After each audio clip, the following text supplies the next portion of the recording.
Hey there, I'm Eldon from Eldon Films, and today I'm going to be talking to you about the new Tamron 24mm f2.8 for the Sony E-Mount. Also, special thanks to Midwest Photo Exchange for lending me out this lens in order for me to do a review. I think what's really important to keep in mind when you're thinking about a lens like this is who is this lens for. As of right now, this is the cheapest 24mm available for the E-Mount, so I think that this is a great lens for someone who is a hobbyist or a beginner, especially someone who's looking to do more street and landscape photography. I started out using this lens on my A7S II at a Christmas tree farm over Thanksgiving weekend.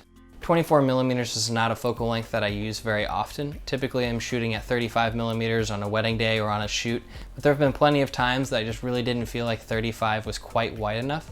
So shooting with this 24 was really nice, considering that sometimes I was in some tight corridors and could quickly capture all the action. And if I wasn't able to get close enough to my subject, I could still pretty easily crop in and the quality was still there and good enough to post on social media. I was able to do a nice mix of landscape, street, and portrait photography while at the tree farm, and overall I have to say that I'm pretty impressed with the sharpness of this lens so far. The big downfall for this lens has got to be its autofocus capabilities though.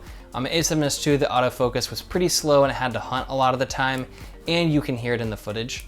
I personally don't use my on-camera mic, but if you use your on-camera mic, this is something to keep in mind. The autofocus was slightly improved when I tried this lens out on the A7 III, however, so if you're going to be using one of those slower autofocusing bodies, you might want to keep that in mind. The second place I tried this lens out was in Pittsburgh at my cousin's wedding. I was able to get some great landscape and portrait shots of my brother with this lens, and absolutely love how they turned out.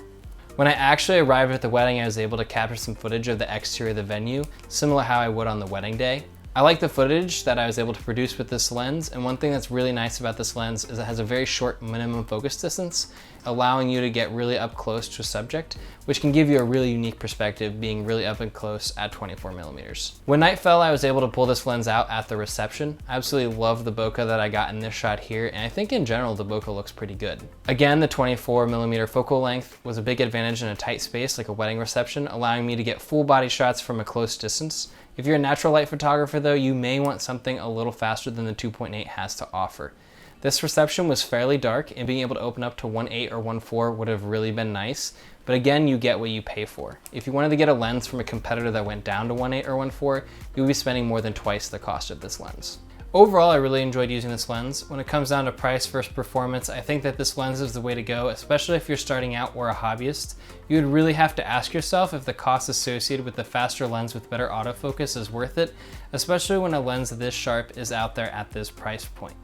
There'll be a link down below where you can check out the images in this video in their full resolution, and thanks again to Midwest Photo for sending me out with the new Tamron 24mm f2.8. Have a good one.